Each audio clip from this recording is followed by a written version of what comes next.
Well, oil prices slumped below $30 a barrel briefly for the first time since 2003. Many producers around the world are trading at below break-even costs. Oil giant BP just announced that it's cutting 4,000 jobs because of the falling prices.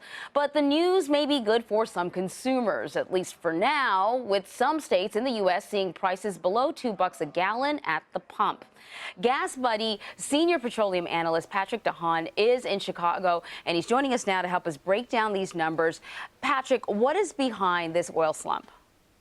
Well, certainly three main ingredients: low seasonal oil demand combined with overproduction from not only the U.S. but OPEC. We're continue to see oil pumped at breakneck pace, but also economic slowdown in China. China is seeing some of the most explosive oil demand growth, and now with China's economy greatly slamming on the brakes, oil consumption there is not what it used to be. So some forecasters say that the price of oil could actually slump to $10 a barrel. That is certainly bad news for oil companies. We're hearing about BP cutting jobs. What kind of impact, though, could that have on the U.S. economy?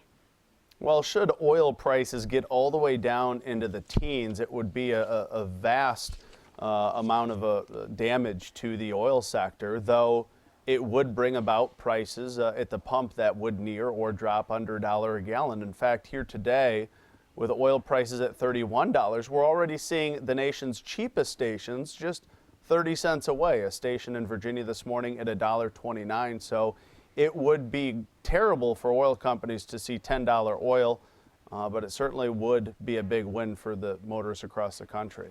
So what about the possibility of gas prices below $1? I mean, some of the factors that you brought up, they're not going to change tomorrow. Right. So could that be a possibility? Well, you probably still have better odds of seeing 99-cent gas than you have winning the Powerball. In fact, probably even higher odds of seeing dollar gas than being struck by lightning. But still, there's a lot of stations out there that even haven't dropped under $1.50. So we're going to have to see another big drop in the price of crude oil. And there's really only a finite amount of time. The window is rapidly closing on being able to see those low oil prices. That's just because demand for oil and gasoline will start to increase as we get away from winter back into the springtime months. Patrick DeHaan, senior petroleum analyst for Gas Buddy. Thank you so much. Thank you.